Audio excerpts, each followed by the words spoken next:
Okay, so we had started to talk. Awesome. We had started to talk about what a species niche is. And you started doing research on the species that you chose. The goal of that species project, honestly, by the end of it, you should be an expert on your chosen species. You should know a lot about your species. And I kind of hope that this bleeds over. I think some of you are prone to getting obsessed with a topic. I get like that. And when I was in So if you're somebody who's prone to getting kind of obsessed with a topic or getting interested in something, when I was a naturalist and I was single, I had no kid at home, it was just me and the dog, I could get a stack of books out of the library and read compulsively at night. There was nobody else to worry about. And so I would go to the natural history section of the Youngstown Public Library and get 10 books and read 5 of them in a week about, beavers, bears, copperhead snakes, black rat snakes, just finding something on a topic and reading obsessively about it. And I'd get on a kick where I'd read everything I could get my hands on about, and I went on a beaver kick, and I read everything I could about beavers. And then I went on a coyote kick, and I read several books about coyotes. And you get an interesting picture when you read a lot of different sources. So my hope is kind of that some of you will get a little bit lit up about your species, and hopefully you picked a species that you think is pretty cool. And that's why you picked it. And I think some of the options you had were pretty neat. So you should be looking at this kind of information for your species. I returned your niche research. The ones that I was able to spend a little bit more time on grading, you have more detailed comments. The ones where I was kind of rushing to get them all through, you don't have as detailed comments. But what I'm going to say is for a lot of you, you need a lot more information. And you need more than one source. So you want to, the goal of this kind of research is not that you can just spit back what one source says, but that you can read a few places about black bears or about barn owls or about coyotes and gather what a lot of people are saying and then put it together, synthesize it for yourself. So you're actually absorbing the information rather than just sort of passing it through. That's the goal. Also, if you've got something like eastern coyote is one example. Eastern coyote is different than the western coyote. If you're finding information about your coyote from the deserts of New Mexico, that is not your coyote. That's a western coyote. If you're finding information about coyotes from Texas, that's not your coyote. The eastern coyote is a different thing altogether. If you're doing black bear and you're finding information about, and you're not reading carefully, and you're finding information about grizzlies, you're not going to get credit for that because we specifically want the black bear. The other thing is for your species stuff, you really, as much as possible, want information about that species in Ohio. So these are all species that are present in Ohio, some of whom are common, some of whom are, becoming more common. So you don't really, if you had to pick between the Indiana Department of Natural Resources and the Ohio Department of Natural Resources, pick Ohio. Now, should you read the Indiana one? Yes, because, foxes don't recognize state borders. They don't have license plates or driver's licenses. And a lot of the information is going to be pretty similar. But if you're talking about population stuff, how common are they? You want information from Ohio. Now, given Indiana versus Washington State, pick Indiana. It's closer to us. It's going to be more similar. They have a similar environment. The ecosystem is similar to us, more so than Washington State, okay? So I got those back. You got somewhere between 0 and 12 points. It was 2 points per box, basically. If you did not have valid sources, you only got 1 of those points. If your stuff was plagiarized, you got 0 points. You are responsible for going back and fixing that. 2 things about plagiarism. Number 1, I've read your writing. I know that you don't typically use words like diminishing in normal everyday vocabulary. When I have, somebody who's writing, I've been reading all year, who I kind of know their style, I kind of know the extent of their vocabulary, and they talk about minimizing long-term damage to populations. That's not your writing. So I go to the source you listed, or I just put your phrase into Google, and there it comes. And, you know, it's pretty easy. So you have to fix all that stuff. And if you've got pieces that were plagiarized, remember I said you're going to get individual grades as we go, but you'll also get a grade for the overall product. So even if you got a 0 for a section, you still need to finish it. Okay? So niche is their job description. It's their way of life. And we talk sometimes about animals filling niches. So, wolves, do we have them in Ohio, in the wild? Breeding populations of wolves in the wild in Ohio? No. Did we? Yes. Prior to European settlement and prior to statehood, the last wolves in Ohio were probably killed in the late 1790s. Pre-statehood, maybe around statehood, early 1800s, and they were very intentionally killed. I mean, they were chased, hunted, killed, puppies killed, puppies dragged out of their dens, their mothers shot, the puppies clubbed. Because the perception of European settlers was there is no room for predators other than us. Period. End of story. So, the wolves' niche. Are wolves a carnivore or an herbivore? Carnivore. Now, to some degree, like other dogs, they are somewhat omnivorous. They will eat other things, but wolves, coyotes are much more omnivorous.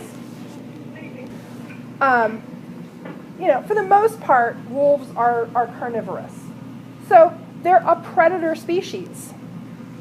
So if we were to describe wolves' niche,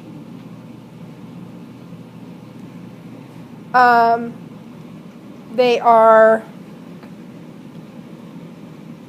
day active, predator, can't spell. They're near the top of the food chain.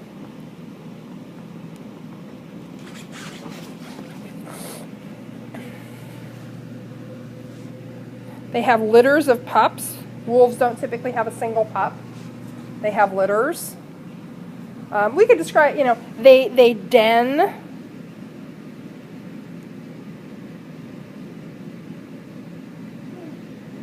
When they're raising their pups.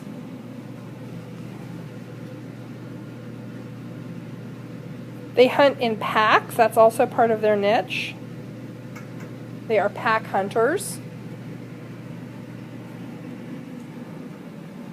Well, wolves were exterminated from Ohio. They were exterminated from Ohio, very intentionally. We talk about, like, you know, oh, you have termites in your house. You're going to call the exterminator. What does the exterminator do? Kills all the termites. We exterminated wolves from Ohio. So the word, I want you to be familiar with a certain, here, let me sort of circle all this and then we'll shrink it.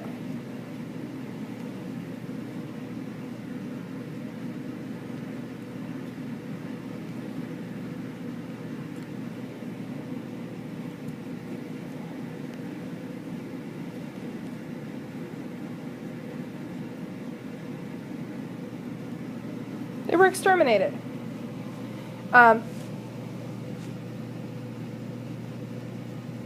Killed. Now, were they made extinct? This is a tricky question. Okay, they were not made extinct overall. However, they were made extinct in Ohio.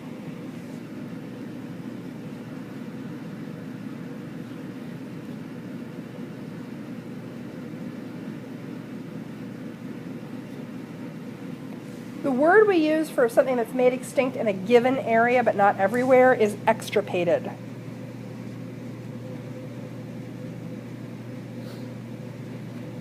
And I always have to check myself. I can't remember if the I or the R comes first. But they were extirpated from Ohio. I think it's X-T-I-R, pated. Extirpated from Ohio. So they were made extinct in Ohio, not everywhere.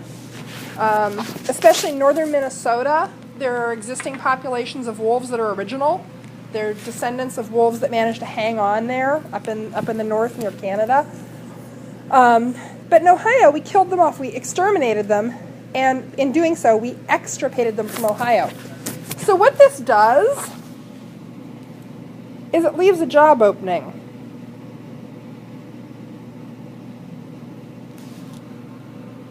Their niche is unoccupied.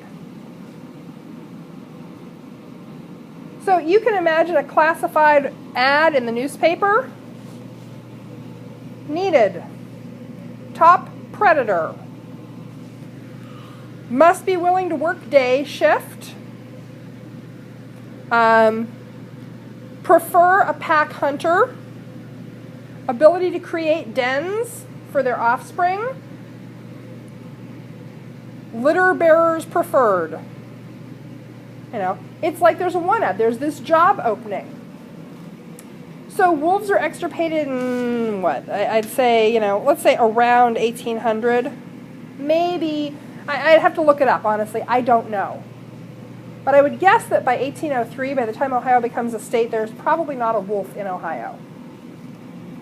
That would be my guess. It might be later. Like I said, I don't know. And that's not the important part. You know, certainly by the time of the Civil War, there are no wolves in Ohio. So there's this job opening, there's this vacancy. And since in the early 1800s, we also killed most of the deer. By 1900, there were almost no deer, turkeys, beaver, or anything else in it. We had killed a lot of stuff. My dad talks about in the 1950s in Columbiana County, it being a really big deal if a deer crossed the farm and like everybody would pile out the back door to go see the deer. How many of you pile out the door every time a deer goes by? They're like rats, you know, they're everywhere. But in the 1950s here in Columbiana County, that wasn't the case because we had killed everything. Well, the deer came back, but the wolves didn't. So the deer come back and there's still this job opening for top predators. There's this vacancy. Nobody's doing this job. Who was doing the job of top predator specifically related to deer in Ohio? Humans.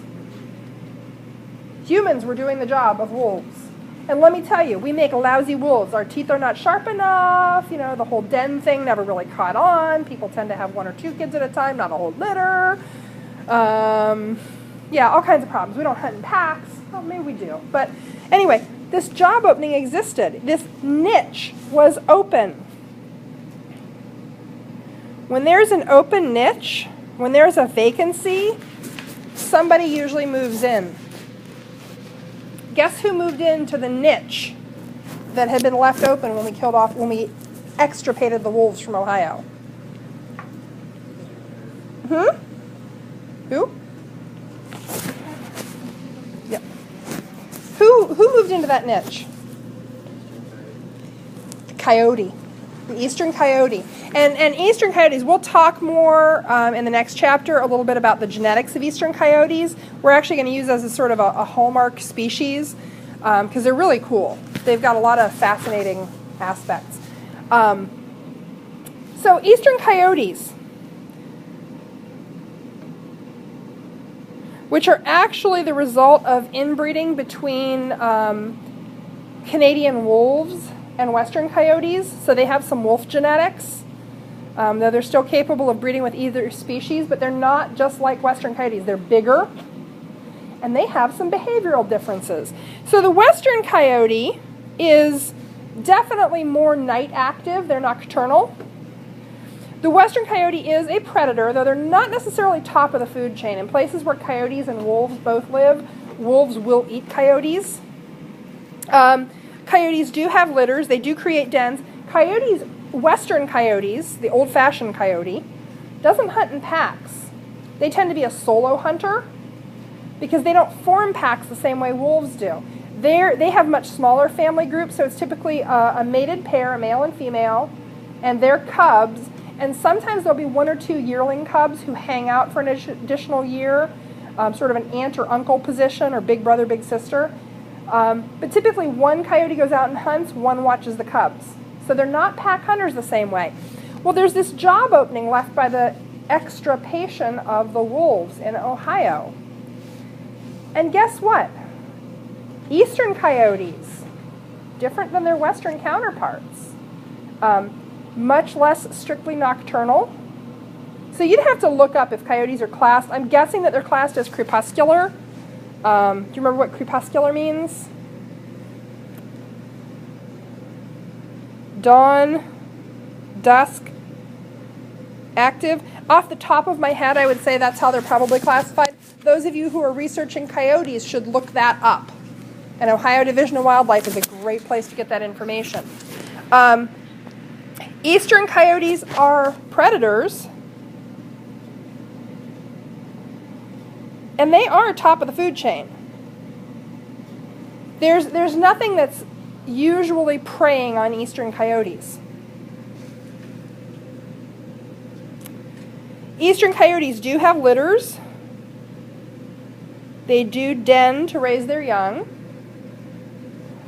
Now here's the interesting thing. Western coyotes really focus on small game. So I told you guys I lived in Arizona for a while. When I moved to Tucson, Arizona, the very first thing I was told, I had a house cat at the time. First thing I was told was, if you like your cat, you'll keep her in at night. Because house cats in the desert last usually about one night. Like a stupid little Ohio house cat is not going to make it because coyotes think cats are delicious, tasty treats. Coyotes got to eat too, so I kept her in. Coyotes in the West really prey on small game. So coyotes in the West eat rabbits, cats, mice, chipmunks, squirrels. They are small game hunters. They do not take down elk.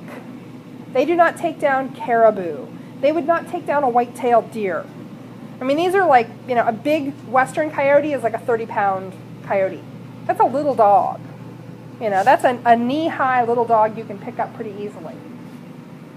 Eastern coyotes can go 60 pounds. They can go twice the weight of a western coyote. And what's interesting is these eastern coyotes have been observed to take down larger game.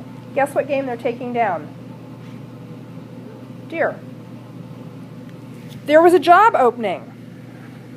So where, these guys were large game hunters,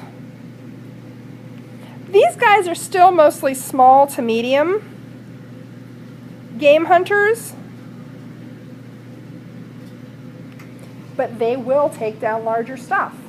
What are the eastern coyotes doing? They are stepping into the niche that was left open when we extirpated wolves from Ohio. Now, so eastern coyotes stepped into that vacant niche. There was a job opening. Nobody was doing the job.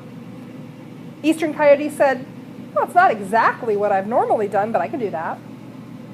I could do that. And we're going to talk about why that's possible for coyotes. I love coyotes. I think coyotes are fascinating animals.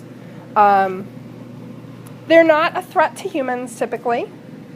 And I said, I had chickens. I watched coyotes out in the field. They never did anything to my chickens. I had more problems with weasels and raccoons than I ever did with coyotes. They will kill chickens. They sure will. They'll take down a lamb, but there are ways to guard against it. They're fascinating animals. So coyotes are able to step into a niche that doesn't exactly fit what they're doing because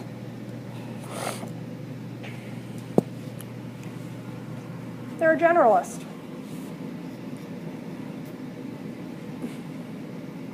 So some species have very wide niches. So species that have wide niches tend to, let's get a different color there, eat a variety of foods. So how about humans? Can humans live on different kinds of diets? Oh yeah. You can be a vegetarian, you can be a vegan. You can live on bugs. You might not want to. Humans in the Arctic, where very little plant life grows, live on a diet that's almost exclusively meat. Like Inuit people live on a diet that is almost all meat. There are almost no vegetables in their diet, in a traditional diet. And they do fine, they do well. They actually have low rates of things like heart disease and cholesterol issues. Their bodies have adapted to that. They've, over about 10,000 years, their biochemistry has evolved to handle that very well. So eating a wide variety of foods. Tolerating wide variety of temperatures. Can humans live in the tropics? Yeah. Can humans live near the poles? Yeah.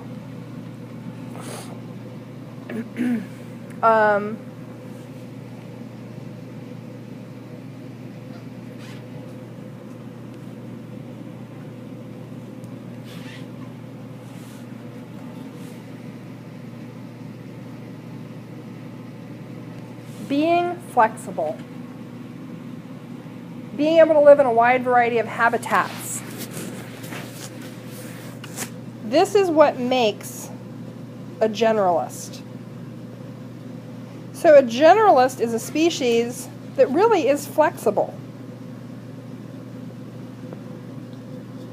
And we've got some great examples of generalists. And obviously, I thought we would finish these today. We're not. We'll finish them tomorrow, and you'll have a quiz when we come in. But these guys are tremendous generalists. Who knows what that is? It's a cockroach! Ooh. When I was in college, I lived in a whole series of apartments in Youngstown that were infested with cockroaches. God, I hated them. But hey, they can live anywhere. They can live in caves, they can live in houses, they can live in buildings, they can live in woods, they can live in trees, they can live in, you name it, they can live there. They can eat paper, they can eat food scraps, they can eat feces, they can eat, like dust, I don't know what they can eat. They can eat anything. They can live in cold, they can live in hot, they can live They are fantastic generalists. And as a result, guess what?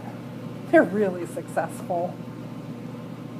You want some other generalist species? Let's look at some other generalist species. Oh, let's see. These guys. What are those little guys? Those bright eyes. Raccoons. What do raccoons eat? Anything? Crayfish, insects, your garbage. Berries, apples fallen from trees. Cat food, dog food, fish, earthworms.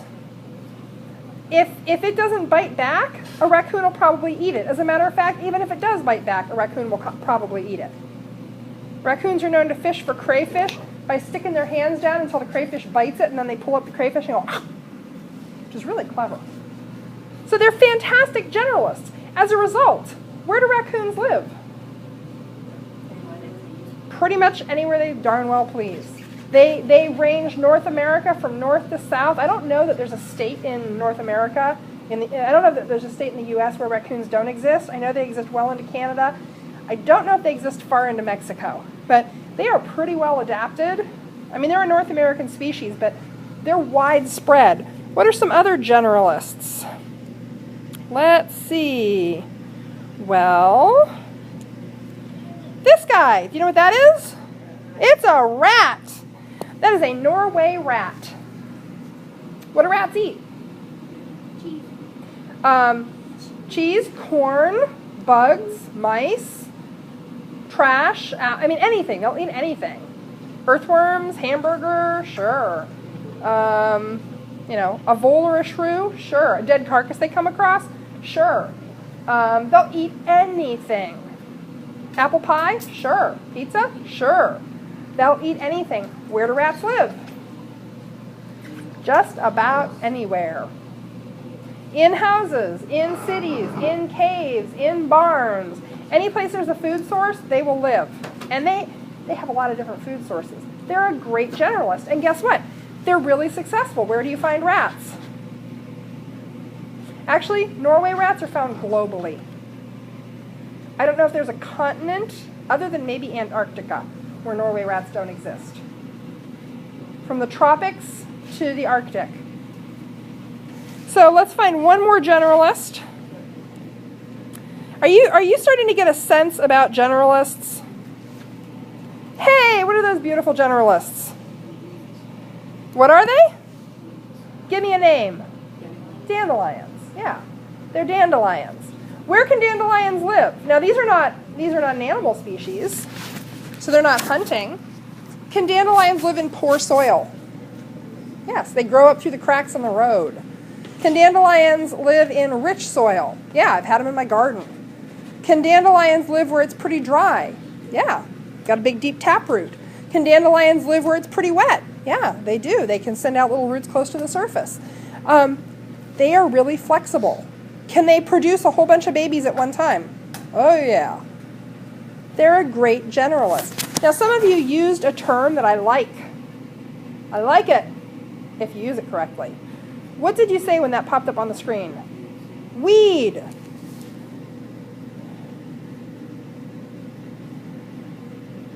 I want to introduce the concept of weed species. So when we talk about weed with plants, we say it's just a plant nobody loves. That's what I always say. It's a plant that's in the wrong place. Dandelions are pretty. They're beautiful. Look at them. And there are 4 kinds of food that you can get from them. You can eat the roots, you can eat the crowns, you can eat the leaves, and you can eat the flowers, the interior part of the flowers. That's pretty useful. They're gorgeous. They're used as medicine in some parts of the world. Weed species tend to be generalists. We could say that rats are a weed species, raccoons are a weed species, cockroaches are a weed species. Weed species are species that do really well pretty much no matter where you stick them. They will multiply, they will reproduce, they will colonize the entire habitat, they'll take over the continent, just like all of these things. Generalists have a great potential to become weed species. So if they're not held in check by something, by a natural predator or something, they can become a weed species. They can overrun things. Okay? Generalists thrive in a variety of habitat. Oops.